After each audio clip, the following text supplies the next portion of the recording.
Skulls. Yo, what up, ladies and gentlemen? It's your boy, the Emperor. Listen, I apologize for all the go live notifications. It is my fault. Y'all know how it is, man. These fucking internets. I am joined by Claudia. Hi guys. HK MILF in the house. we're gonna go a little bit towards the steps of like what it was like for her growing up in New York City during the 70s and 80s, which was like And 90s. and 90s, yeah, which is like that was. I'm like that old, guys. Believe it or not. It was like the heyday of the bullshit, Of the craziness back in Hell's Kitchen. when the mafia, the Irish, all those dudes, The they had, Italians, the Irish, and the they Puerto had Ricans all of, ran that. they all had that all rampant. They sure did. Anybody that's been patient chilling in the chat, I appreciate y'all. Thank you, Van. guys. Thank you. Thank you, Van, for letting the people know the refresh. Technical difficulties. What can we do? Hoopla, there's nothing you can do. Bro. You just gotta chill and It hope happens. For the What best. can we do? You gotta chill and hope for the best. It All right, happens. before we start off, why don't you tell the people about yourself? Well, I'm Argentinian Colombian. I was born and raised in New York, but my mom's from Argentina. My father was from Colombia. I'm 51 years old, believe it or not. I know I look good for my age. That's why I'm HK MILF. Yeah, I'm a dancer, I'm an actress, I'm a model, I'm a bouncer, security guard, a chef, and I can go on. I'm sure through the process I'll be saying a lot of other things I do because my list is long. And mind you guys, I have a little bit of a cold, so I'm eating lozenges and stuff like that. Yeah, if you guys, how's the volume like us compared to the music? Is it good? Like, is it like So sound good, guys? are we chilling? They're probably like, we don't hear no music. Yeah, It's very low. the chat says to get well soon. Oh, thank you guys. I can't see that from here. I'm a little bit. You'll see me a lot of times even on my YouTube, which is HK MILF Presenta, guys. Go subscribe. I'm telling all the stories about me growing up in Hell's Yeah, Kitchen. matter of fact, let me pull up your YouTube so that we. Oh, could, yeah, we so you guys could we see it. Pin it there. And then, so folks follow you. Yes, please come follow me. Right now, I'm in the beginning of like when I was a kid, talking about when my family came in 1974. I'm giving you background stories and funny stuff we used to do. I still live in my grandma's apartment. So you'll see on my page that I'm inside my tub because the tub is in my kitchen, in Hell's Kitchen. Van, can you pin that, please? Or if any mods in the chat can just pin that, so it stays up there like permanently for the rest. Thank you, guys. All right, so let's just jump into it. What are you gonna ask me first? Let's see. We're gonna start off with some warm up and icebreaker questions. Because I've known you for a. Yeah, Robertito's been friends with my daughter since they were kids. So And, he's like another son. I have one daughter, Fendi, but I adopted a lot of kids and he's one of them. I'm adopted. Kid. Adoptado by Mami Claudia. All right, this is a good one. Dale. If I were to walk with you through Hell's Kitchen back in the day, where's the first spot you'd want to show me? The first spot I would want to show you. Mm-hmm. Back then? Yeah, back then, yeah. Like in your day, like me and you are both 21. 21? That's different. You're taking me through Hell's Kitchen, and there's a spot you want to be like, all right, I'm visiting from New. Somewhere. I would take you to the Puerto Rican spot across the street. Okay, why? We had an older woman that lived in the neighborhood, and she was like everybody's tia. Okay. And she had like a little hole in the wall. We also had a Cuban chino right next door. A Cuban. Yeah, chino, I grew up with a interesting. Cuban chino, and we used to go there to eat. So I would take you. Now, was he there. really like half Chinese, or was he? He like... spoke full Spanish. He didn't speak even Chinese, barely. Oh, okay. Él y su esposa, and they were both of them. His wife and him were both Chinese, and they would make Cuban, Spanish food. So they would have Spanish like pork chops, rice, beans, all that stuff, flan, like dessert and all that, and they would make Chinese food too. And then the lady next door was Puerto Rican. She would make nothing but Puerto Rican food, and all the guys that came from, like, I would say like all the immigrants that came from other countries or Puerto Ricans that came from Puerto Rico and they didn't have their wife, didn't cook, because a lot of times back in the days men didn't cook unless they were from Europe. So a lot of them would, no, it's true, because European men cook. That's true, yeah. But like Puerto Rican men, stuff like that, they didn't cook. They were used to their wife or their mom's always cooking, their grandma, whatever. So they would go to her to eat because they didn't have nobody to cook for them. So that was like the spot. I used to love that place. The food was so good and it was dirt cheap back in the days too. Even the chinos, abuela used to send me sometimes to just get flan, just to get dessert. I love that. And we had a tab, like we didn't have to pay till the end of the week. Back in the days. That's what community used to You be don't like see back that in in the day. Midtown Yeah, no you don't see more, that but no back in more, the no. days, yeah, you were able to. I'd be like, Chino, ponlo ahí en la lista de mami. And he'd be like, okay, because we used to call my grandmother mommy. I'd be like, ponlo en la lista, put it on the list, and we'll pay at the end of the week. And my grandma, when she get paid, she'll go across and pay whatever we order. Because sometimes we would just get plantains Like she didn't want to make tostones or plantains, sweet plantains. She'd be like, I made the rice, I made this. I'd just go get some plantains and some flan. So that was one of the places I would take you because that place was. I used to take a lot of my friends there to eat. I know we kind of touched on this a little bit earlier when we were just talking, but even here we stopped doing tabs. Yeah, bands from Qatar. From Qatar? What's Qatar? Qatar. Like you probably heard it pronounced Qatar. Qatar. Yeah, but it's called Qatar. I didn't know that that's the real way you're supposed to say it. But yeah. All right. Hi. We kind of touched on this earlier, but it's like, but I remember, like, I think I know what answer you're gonna pick. But because you're Colombian Argentinian, right? Yes. Out of those two cultures, which one of their meals reminds you most of home? Despite the fact that I know you grew up in Hell's Kitchen, so it's kind of. I grew up more Argentinian. Okay. So I'm gonna say pasta.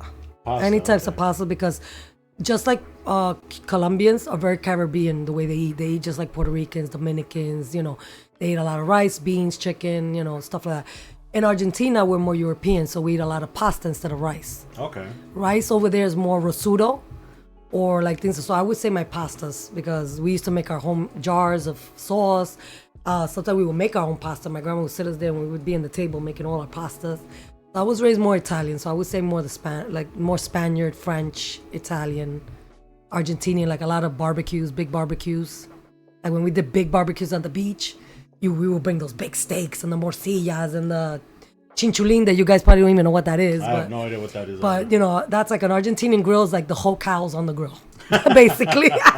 Basically, the whole cow's on the grill. But the best steaks. Like my grandma used to spend sometimes in that time, and I'm talking about back in the 70s, 80s, whatever, she would spend almost $1,000 just on meat. Damn. Because the steaks were not cheap steaks. You know, it was the good cut of the meat, the filet mignon.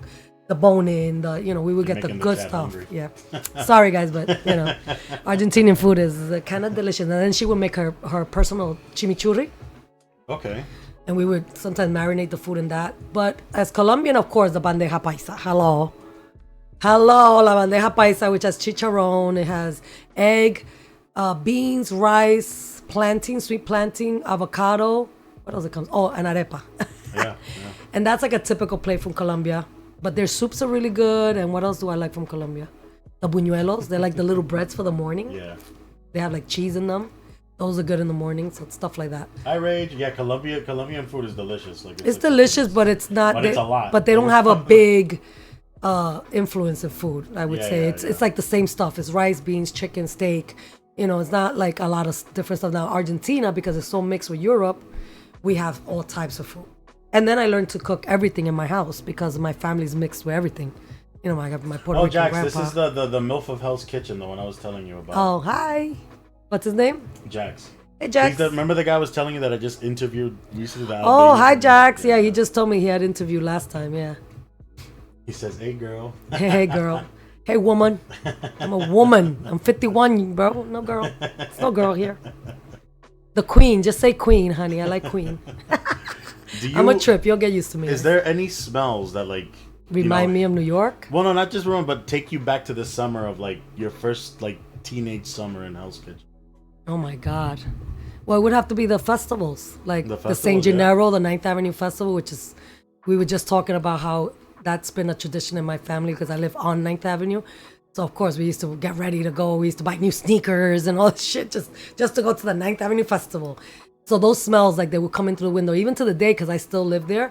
And my bedroom's towards the front of the building. You could smell all the little booths, like the Italian sausage, the zeppelis, sometimes we have paella. Back then you have more food than you do now. Because that was the International Food Festival. It's still called that. But back in the days, I remember the food was way better. It was, yeah. Right? And they had a lot more spots with food. So you got all that woof of all those different, you knew when the festival was starting because you could smell all those different countries. Even Guyanese and pork, that they used to roast pork in front of this bar that used to exist, doesn't exist anymore, but they used to make this whole pork.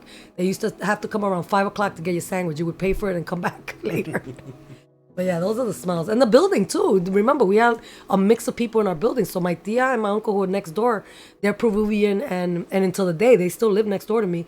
I could smell their Peruvian food when they're cooking. I'm like, oh, la tia está haciendo sopa de esto. Or like, I already know the smell of it, And you've always had like a great sense of fashion, man. If you want to stand up and show the chat. Oh yeah, you want to see what I'm wearing? I'm comfy, but I'm wearing today. Where's the camera? Right? My necklace. I'm always sexy, but classy. I got my little chain up in here. I'm a little bit edgy. Like I can be very prissy if I have to be because I've been a queen also. I have like 3 crowns. I don't know if you know that, Robertito. I've been a queen 3 times. No, I didn't. Yes, Not I at have all. 3 crowns. Miss Latina USA was the first one. It was 60 girls and I won, and that was my first pageant. I love that. And I didn't think I was gonna win, and I did win. How old were you when that happened? I was right after Fendi. After Oh, my okay, daughter, I okay. was like, what? I have Fendi at 18, 17 going on 18, because she came early. I was supposed to have in October. She came in August.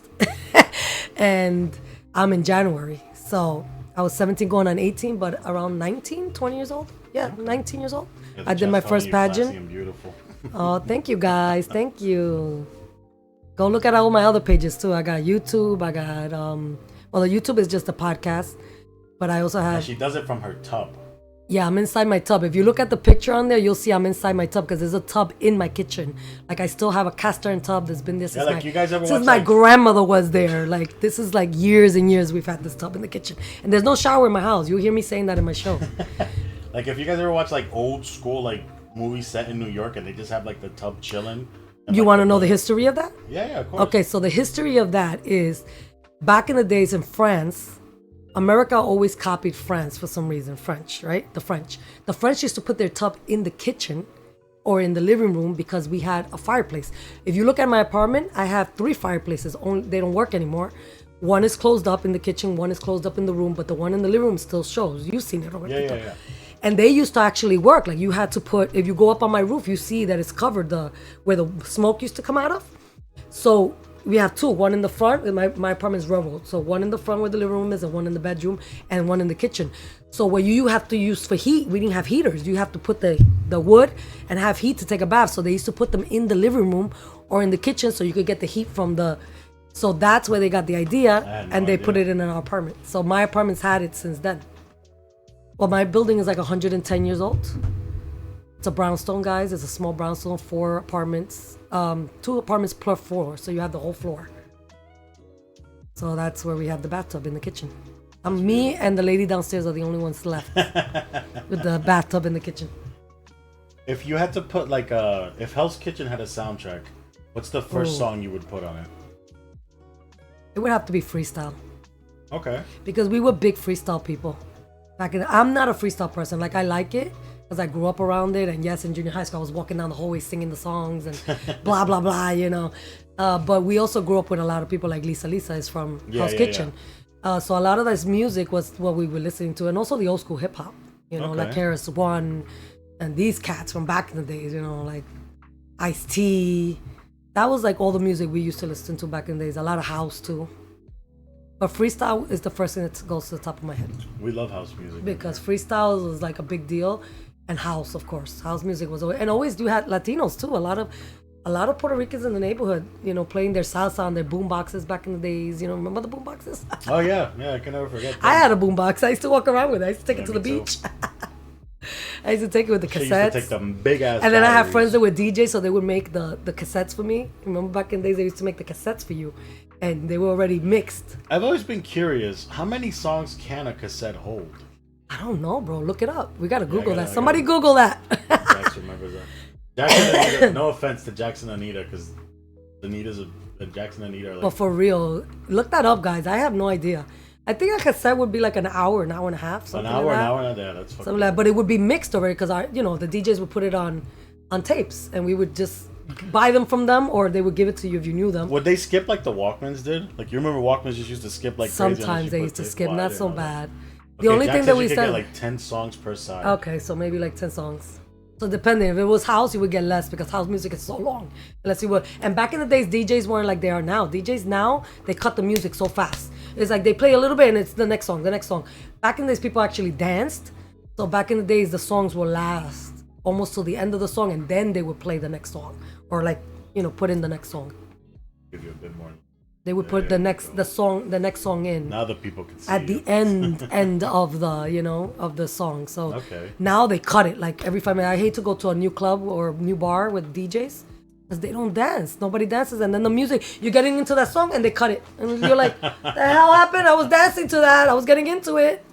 So back in the days it was different. Back in the days they would let the song go all the way to the end, and then they would put in the next song. So, it depends. The tape would take 10 songs to 20 songs depending what you were playing on it. Growing up in your neighborhood, who was the best person to go to for gossip? And did you ever get caught up in that gossip? I gotta say, I'm not a gossiper. I hate gossip. I really hate it. So that's first. So sometimes I shut people up. Like, I don't care. Like, I tell people I don't care. Like, I don't know why you're telling me this. And they used to tell my mother that I was disrespectful. But we had one guy. Actually, he just passed away about 2 years ago. His name was Spider. Spider Italiano. He used to stay right in front of my building downstairs. Not in front of my building, right next door. We used to have where the club is there now, Balcon. Yeah. There's a gay club there now, Balcon is called. He used to sit right next to it. His brother used to live right under me. He was also Italian. They were like mobsters. And he was a loan shark. Till the day he died. 2 years ago, he was still sitting outside from 5 to 7 o'clock every day collecting his money when people would come and pay him, what they owed him. And he knew everything that was going on in the neighborhood. He knew. If you want to know something, you went to Spider. Spider, what's going on? Spider used to be like, oh, did you hear that this girl's mom just punched her or whatever? Whatever was going on. And there was a lot of gossipers because our area was, mainly Ecuadorian, Puerto Rican, Argentinians, Chilenos. What else we had in our neighborhood? The Irish, believe it or not, the Irish are chismosos too. They like their chismes too. They go back and forth with stuff too. So we had a mix of people. So you can imagine the Latinas, especially the moms and the grandmas when they used to stand together. We used to stand there and listen to all their gossip back and forth. Oh, did you hear que la nena de esta, or this girl's daughter, or this person's son? Hell's Kitchen was always a melting pot from what I remember. Oh, it still is. It's still a mix. It's a little gentrified now. I don't like it as much as back in the days, but I'm lucky to be there. Is there any fashion trends from the 70s, 80s, or 90s that you miss? Madonna. Madonna, yeah. I was a big Madonna head. I have pictures of me dressed like Madonna. Like, I used to wear the bow in my head, with not the comb so much because I was too young to do that. My mom would have not let me wear that. But I got into like black a lot because of them. Okay. Black. What else? I had like the crosses, the rosaries. I had all the gummy. Remember the gummy bracelets? Yeah. The little gummy bracelets, all of them black. She used to wear that a lot. I remember very gothic rings. And then our hair, we used to have to tease it, like, or like this too. This style's like back in the days too, because the 70s, 80s are back in. Hold on, let me try to. The 70s, 80s are back in. So this is. There we go. So this is kind of back in now, but we used to tease our hair, and put it up like this, right? And it would be like really punky, like. The Madonna look back in the days, messy, burnt hair. I even got, what was it that I had? The perm, because my aunt went to Wilford Academy, which was a school here in New York for makeup and hair, and she used to do the perms on it. That shit used to smell so bad, and it burned the hell out of my hair. It took me forever to cut it out. But I had really chinky, curly hair. You think this is curly? No, that shit was like poodle, because that was in back then. So that was like the look that I miss a lot. It was a comfortable look too. The chat's wondering if you use hairspray or if you just tease it out. Oh, you want to know what hairspray? We used to use Stiff Stuff. It was called Stiff Stuff. That was the spray one.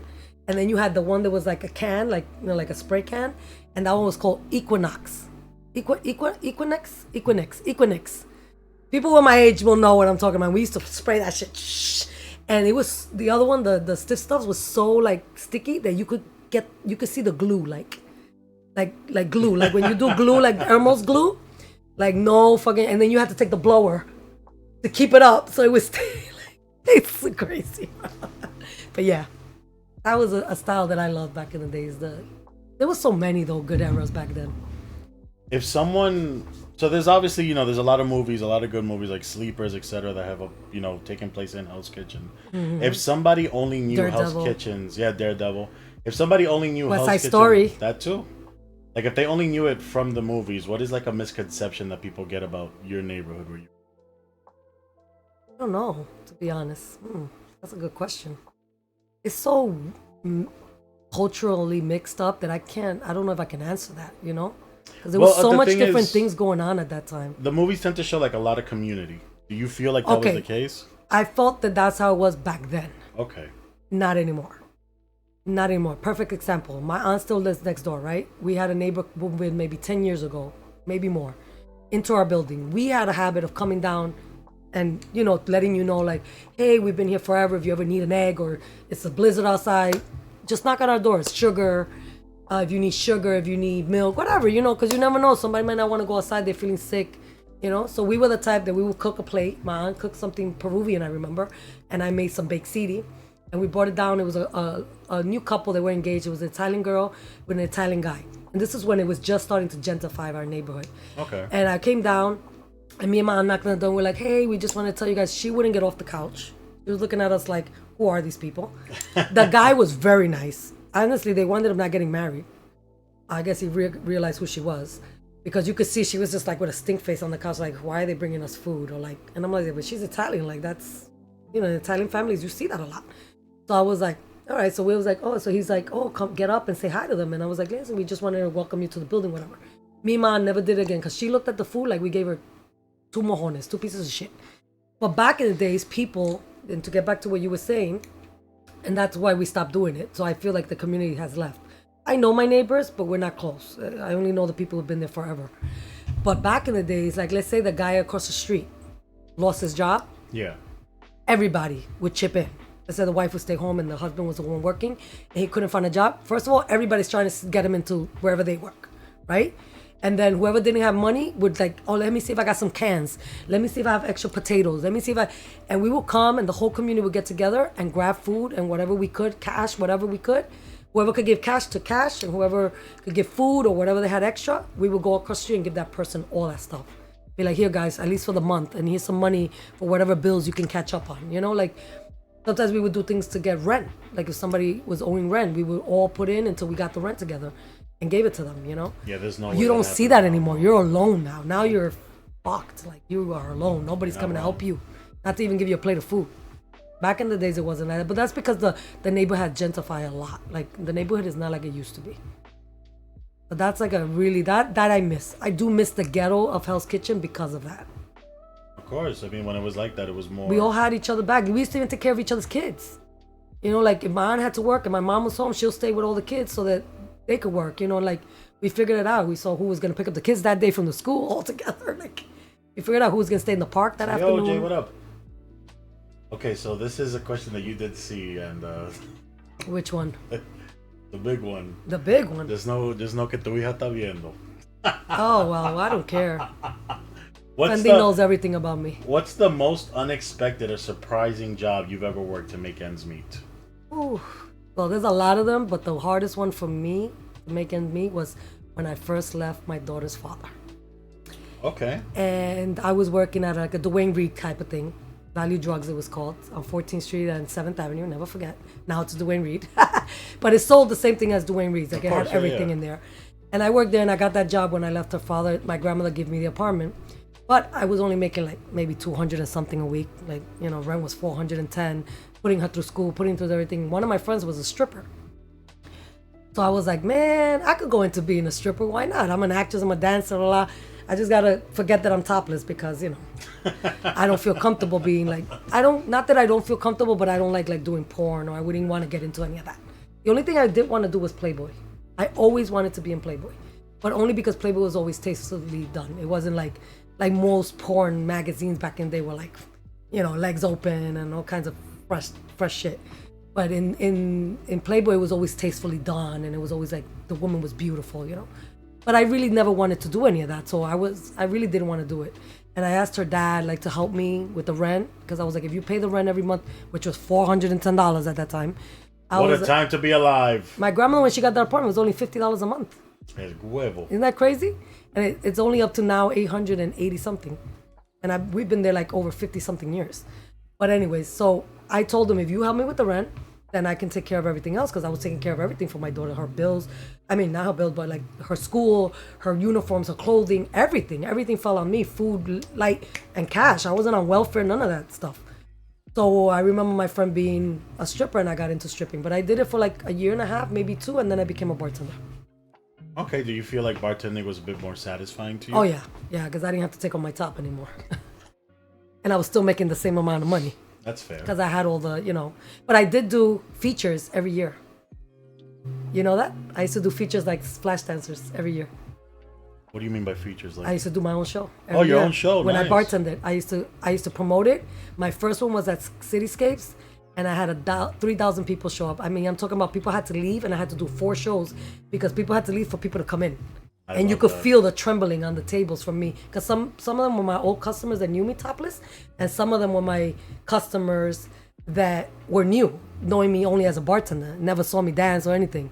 But then I would do a show like by myself, like flash dance. Because I was telling Robertito earlier that when I went into stripper, I didn't know it was like that. I thought it was like flash dance. I was very innocent to the strip bars, but they only do that in Vegas.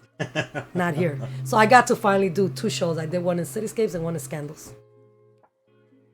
Well, Jay, if you like what you see, the pinned comment is the YouTube channel, you know? She's always giving, she likes to do a podcast from her, Yeah, I just started my podcast. On the second episode, every Wednesday a new episode will go up. And as I'm getting older, you'll hear more stories like what I'm telling now. All right, so this one's gonna have to do with a little bit more of like life in Hell's Kitchen for you and like the dangers and the crime and stuff. Right? Let's go. What was it like navigating a neighborhood that had had a lot of crime but also a really good nightlife? I don't know. I always say that I have angels that follow me around, because I've been in so many areas and places that you'd be like, damn. Like sometimes even my neighborhood, like just going out at 9 o'clock at night. What happened? Jax asked. I haven't lived there, but she lived there all her life. Is Hell's Kitchen actually dangerous? Right now? Are you asking now, baby? In general? Has it ever been? It was very bad. Back in the days, what he was asking was like, okay, so just to tell you, back in the days, it was very dangerous because we had prostitutes on every corner. At 9 o'clock, there was prostitutes, drug dealers, shootouts. You didn't go to 12th Avenue. You see how 12th Avenue now, if you go to Hell's Kitchen, they have the whole area, the West Side Highway that you could walk now. We didn't have any of that. That was all like just dump. It was like factories and things like that. There was nothing after 10th Avenue. So of course there was a lot of violence over there, drugs, rapes, all kinds of stuff. Even when we used to go to the park, crack and heroin was very big when I was a kid. So my mom used to take a broom to clean up the park every time we went in, because you would see the little crack vials and you would see needles sometimes and the stuff they used to tie their arms up with and stuff like that. So it was really bad. And at night you didn't go out. Like you didn't go 42nd Street, you didn't go. 42nd was Triple X back in the days. The reason it's nice now is because Disney bought it. Like almost 20 years ago. Funny. I thought it was Giuliani that cleaned everything up. Well, Giuliani cleaned, but I'll tell you the story about Giuliani if you want to know that too. Of course. I worked for a lot of mobsters. I can't mention what families. I could just say they're Italian, the Greeks, the Italians again, and the Koreans.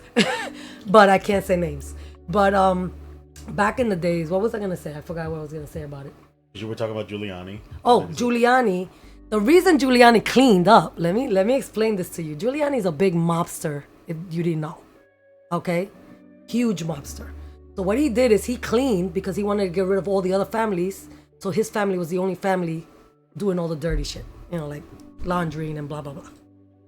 So that's why Giuliani cleaned Hell's Kitchen. Not because everybody thinks he's a saint. Oh, he was so wonderful. He cleaned Hell's Kitchen. And you know who else cleaned Hell's Kitchen? Our gays. Because they started moving. They started moving from Chelsea. Because I went to school in Chelsea and Fulton. And that area was not good. Those areas were bad back in the days when I went to school. I went to junior high school down by 17 and 9th. And my high school was right behind it on 18th Street. And I went to both of those schools. And I went to schools with the projects, Chelsea projects and the Fulton projects. Fulton projects, that's where the Wayne brothers are from. I actually know them. I went to school with them. They went to I-70. I gotta Google them. You know the Wayne brothers, Living Color. Oh, the Wayne brothers. Hello, the Wayne brothers. Okay, never mind. I went to school with the 2 oldest ones, but I only had acting class with them in junior high school because they were older than me. They are older than me. But they lived in Fulton, in the Fulton projects, which are on 17th Street, 18th Street, 19th Street. So, yeah, so that's why Giuliani cleaned, because he wanted his family to be the only bosses doing everything. Well, when you were growing up, right? Like, with all that being said, with the crime and stuff, I know you said you had angels watching over you, but what precautions did you personally take to stay safe? Especially since I know a lot of your jobs. To be honest, at night, I didn't take precautions back in the days because I used to get drunk. I drank for free. I smoked weed for free. I used to leave so tight, so fucked up that I don't even know how I got home. And still, I don't know how I got home without being hurt. You are truly or blessed. Anybody like I gotta blessed. say, I many times, even in Miami, I remember a story in Miami. I got on a bike. Me and my girlfriend, we had dresses on with heels, and we jumped on the back of bikes and went on the highway like flying. and nothing happened to us. Like I put myself in a lot of situations. That's why I say I think I have angels that just protect me. Don't worry, I've been through some stuff too that almost happened, but no, most of the time I'm always alert. You know, I am from the city. I guess when you're from the city, B, this is the you're always milk. like this. HK Milk, baby. Yeah, this is the. I'm milk always of like Hell's this, Kitchen. you know. Like I'm a person that you think I'm not paying attention. I'm paying attention to everybody and everything around me. I've always had that like security thing in me, even though I am a bouncer. I've been a bouncer and a security guard. I'm still a security guard at a Okay. high-end building. But I still do side jobs too. I do personal security too. I have two porn stars that I work for when they come from California. I can't say the names, but when they come. Damn, not even a little bit. I'm joking. You want to know? Alexis Amore. They're retired anyways. Alexis I don't know who Amore. that is. You gotta look her up. I'm not gonna say what she is, but she's number one. And then the other one's a number one. So Number one. Flower. Okay. Her name is Flower. She's a white girl. She's a big white girl. You know, she looked like black Puerto Rican back then. And they're very famous. They're retired. Both of them are retired. But one is Ecuadorian. The other one was white. So Okay. Alexis Amore, and they were both my girls. Every time they came for the porn expo in November, there's a porn expo in Jersey. If you didn't know, every year. I think it's the first or second week in November. So when they come from California, because they go there to sign, you know, their movies, and fans come to see them, take pictures with them, I would be their security. And I Right. still do a lot of security for other people too. The chat wants to know what you do wanna you know, do guys? to stay in such amazing shape? Oh boy. Well, first jeans. Because if you see pictures of my grandma, she died 2 years ago, God bless her. 86 years old, she looks like she was still in her early 60s. So that's first of all, before anything. But I also eat very well because I cook at home every day. I'm also a chef, so obviously once my podcast from, you know, me telling stories, I'm gonna do a cooking show too because I love to cook. He knows. Yeah, she doesn't like ordered food. He knows. I can't eat out all the time. I don't like it. I eat out, but I'm always bickering about it. I'm like, I can make that better. Chinese food I make in my house. I make Thai, Italian, Puerto Rican, Dominican, Cuban. I could keep going. I know how to cook everything. So I cook very healthy at home. I also do a lot of juicing. Like girls, ladies, if you want to look glowy all the time and beautiful, get some apples, celery, and carrot juice. Drink that. That's amazing. And you should do some like type of shot once a month to clean your system out too. So things like that, you know, I detox my body once a month. I drink a lot of water every day. I don't drink soda. I don't drink alcohol. No, actually, I smoke. Jack's I want to smoke right now. the I wish I had one. The MILF of Hell's Kitchen is she's Argentinian Colombian. Yes, I'm Argentinian, Colombian, but born and raised in Hell's Kitchen Yeah. in HK my whole life in Midtown Manhattan. If you don't know what HK is, some people call it Clinton now, but I refuse to call it that. I do. I refuse. Fuck that. Now they loving the advice. Yes, ladies. All right, so now we're gonna move on to like resilience and single motherhood, pretty much. You know, Let's go. what were the most important values that you wanted to pass on to your daughter? The most important was to always respect herself, to have an education, to be polite, but know when to have to take out her nails if she needed to, because I didn't want her to be soft either. What else? Be a woman, because I'm both. I'm very feminine. I can cook, I can clean, I can sew, I can make you a soup from scratch. Like, I can do all kinds of stuff from the old school that women did, but I'm also very modern. So I always wanted her to have that, I wanted her to also have an education. Like, the education was the most important because I have a learning disability. Like, I have dyslexia. I didn't learn to read till I was 10. I was illiterate till I was 10 years old. My spelling's still not amazing, but way better than back in the days because of all the texting now and the reading. And so I've gotten better with it because I'm very photogenic memory.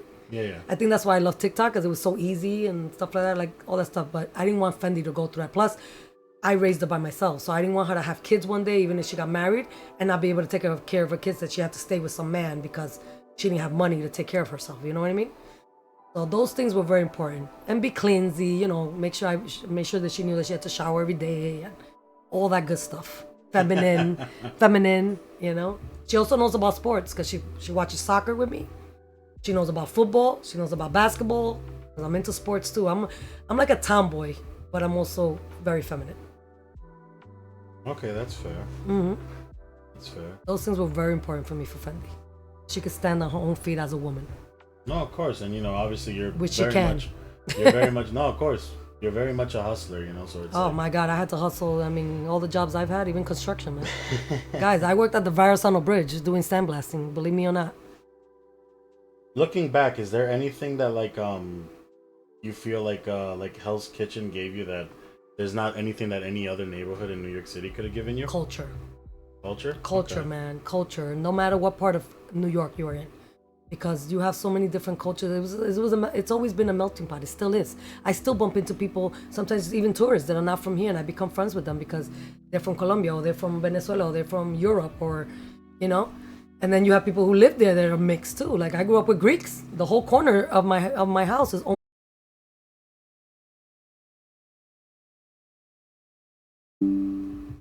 nice shade of white or whatever it is. yellow or white, yeah. Ugh.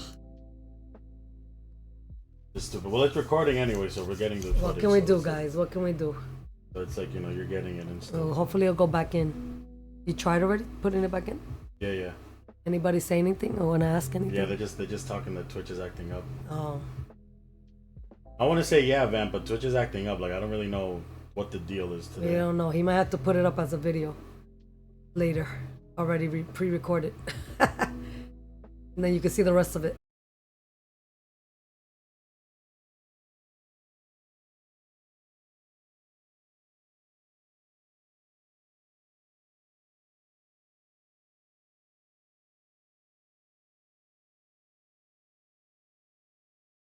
And all that stuff started happening.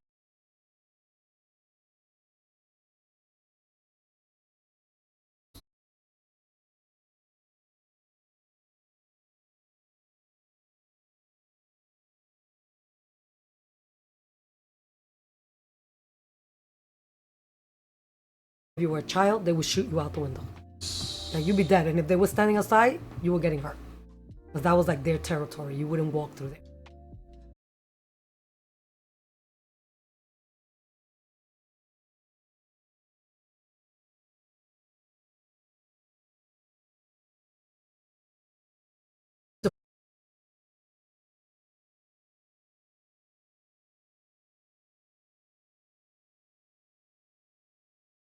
Really? So you've always been like I've always been a person that I know where I'm going, what I'm doing, even when I don't know what the hell is going